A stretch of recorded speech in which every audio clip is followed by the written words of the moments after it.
నమస్తే సార్. నమస్తే. మళ్ళీ నాగబాబు గారు ఒక ట్వీట్ చేశారు.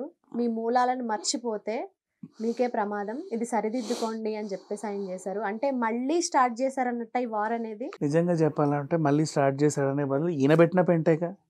ఓకే. నువ్వు పెట్టిన పెంటే. నిన్ను ఎవరిని ఏమీ అనలా.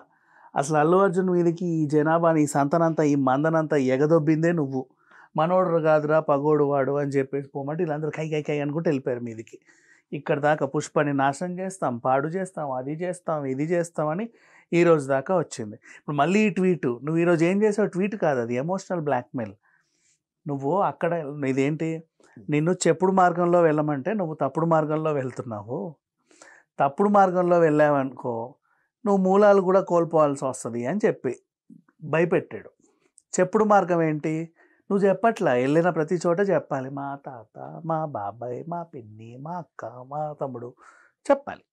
చెప్పట్లా ఆయన. నేను అంటున్నాడు, అటు తిరుగు నేనే, ఇటు తిరుగు నేనే అంటున్నాడు. అంతమంది జనాల ముందు. అంతమంది జనాలు వస్తే నువ్వు ఒక్కసారైనా మా డబ్బా కొట్టుకోకపోతే ఎట్లా? అసలు మనిషివేనా నువ్వు? ఏమనంటేనేమో చెప్పను బ్రదర్ అంటావు. అట్టెట్ట కుదురుతుంది? నువ్వు ఆడ చెప్పలా, ఈడ చెప్పలా, ఈడ చెప్పలా.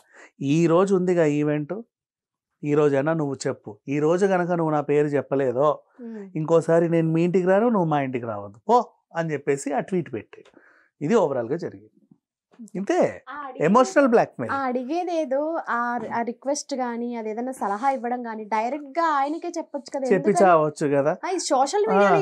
సోషల్ మీడియాలో ఎందుకు? ఇప్పుడు నిన్ను చూసి మళ్ళీ ఈ మందంతా రెచ్చిపోయి మళ్ళీ గెర్ర అనుకుంటూ వెళ్ళిపోతారు మీదకి. అడ్డమైన పోస్టులు, అడ్డమైన బూతులు. ఒక్కడికి మంచి లాంగ్వేజ్ రాదు మళ్ళీ ఈ సంత మొత్తానికి. అల్లు అర్జున్ ఫ్యాన్స్ని చూసి నేర్చుకోమని చెప్పండి. వాళ్ళకి సంస్కారము, సభ్యత ఏంటో ఆ హీరోని బట్టి ఫ్యాన్స్కి ఉంటుంది. నిజంగా చెప్పాలి అంటే ఎంత పద్ధతిగా ఉంటారు వాళ్ళు. రవితేజ ఫ్యాన్స్ ఎంత పద్ధతిగా ఉంటారు వాళ్ళు.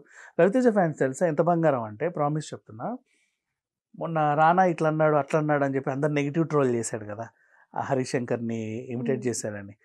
వీళ్ళు ఏమన్నారు, ఆ పోన్లేరా మన సినిమా ఫ్లాప్ అయింది కాబట్టి వాళ్ళు అలా మాట్లాడుతున్నారు, ఈసారి హిట్ కొట్టి చూపిద్దాం, వాళ్ళందరూ నోర్లు మూయిద్దాం. అది కదా స్పోర్టివ్నెస్ అంటే. అంత మోట అంటారు, రండ్రా ఈరోజు రాత్రి వాళ్ళ ఇంటికి వెళ్ళిపోతాం, వాడు ఆ క్లబ్లు ఉంటాడో ఈ పబ్బులు ఉంటాడో చూద్దామంటారు, రాడ్లు పట్టుకొని వెళ్ళిపోతారు. వీళ్ళు అలా ఆ టైప్ అనమాట.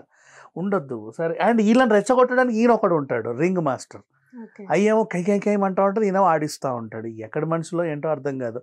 ఈరోజు ఈవెంట్కి నా గెస్ కరెక్ట్ అయితే చిరంజీవి గారు వచ్చే అవకాశం అయితే ఉంది. నా గెస్ కరెక్ట్ అయితే మేబీ. ఎందుకంటే ఆయన కూడా 3-4 రోజుల నుంచి ప్రెస్ మీట్ పెట్టాలని ఉబలాట పడుతున్నాడు అంట. మరి దానికి ఒక సమయం, సందర్భం రావాలి. ఇట్లా వీళ్ళు కూడా, ఈ ప్రొడ్యూసర్స్ ఇద్దరు కూడా వెళ్ళారు రండి అని ఆహ్వానం పట్టుకొని. ఖచ్చితంగా రండి, ఎందుకంటే వీళ్ళకి కూడా ఒక వాల్తెరు వీరయ్య సంబంధం ఉంది కదా ఈ ప్రొడ్యూసర్స్కి. రండి సార్, సాయంత్రం అదేదో పెద్ద ఈవెంట్ పెట్టుకున్నాం, మీరు వస్తే చాలా బాగుంటుంది, పెద్ద తలకాయ అని చెప్పేసి ఆహ్వాన పత్రిక పట్టుకొని వెళ్ళారు. మరి ఆయన వస్తాడో రేడో తెలియదు. వచ్చిన తర్వాత కూడా ఏమవుతుందో తెలుసా, అల్లు వేరు మెగా వేరు కాదు, ఈ రెండు నాకు రెండు కళ్ళు అని చెప్పేస్తాడు. తెల్లారితే పుష్ప హిట్ అయింది. ఇప్పుడు ఈ తిట్టిన వాళ్ళందరూ కూడా, బాయ్కాట్ పుష్ప అన్న వాళ్ళందరూ వాళ్ళ అకౌంట్లో వేసుకుంటారు. ఇది లాస్ట్ మినిట్లో మా సార్ వచ్చి అట్లా చెప్పినందుకే మేమందరం దగ్గరుండి నీ సినిమా హిట్ చేసాము, లేకపోతేనా ఈరోజు నీకు 2000 కోట్లు వచ్చేవి కాదని అప్పుడు మళ్ళీ అలా చెప్తారు. సరే, చెప్పేవాడు ఎప్పుడు చెప్పుకుంటానే ఉంటాడు, ఎందుకంటే గొప్పలు చెప్పే వాళ్ళందరూ గొప్పవాళ్ళు అయినట్టు. ఇదొక విషయం. ఈవినింగ్ అయితే ఈవెంట్కి సంబంధించి ట్రాఫిక్ సరంజామ్ అంతా క్లియర్ చేశారంటే నాకైతే నచ్చలే ఈ గ్రౌండ్లో పెట్టడం. ఎందుకంటే అది ఇంతే ఉంటుంది. వీళ్ళు ఇంతమంది ఉంటారు, ఎట్లా పడతారు? ఇంతమంది ఉంటారు వాళ్ళు, అదేమో ఇంతే. పార్కింగ్ ప్లేస్ ఏమంటే ఆ పక్కన ఒక పెద్ద ఆవిడ తోట తీసుకున్నారు. అండ్ ఆ 2 ఫంక్షన్ హాల్, సవేరావును ఆ మహబూబ్ ఫంక్షన్ హాల్ పార్కింగ్ అన్నారు.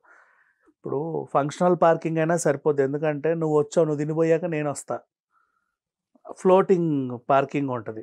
వీళ్ళందరూ ఈవెంట్ అయ్యేదాకా పోరు కదా, కార్లు ఆడనే ఉంటాయి, ఏడబడతాయి. కార్లో, బైక్లో, వాట్ ఎవర్. సరే, ఏం జరగకుండా ఈవెంట్ నీట్గా అయితే చాలా సంతోషం.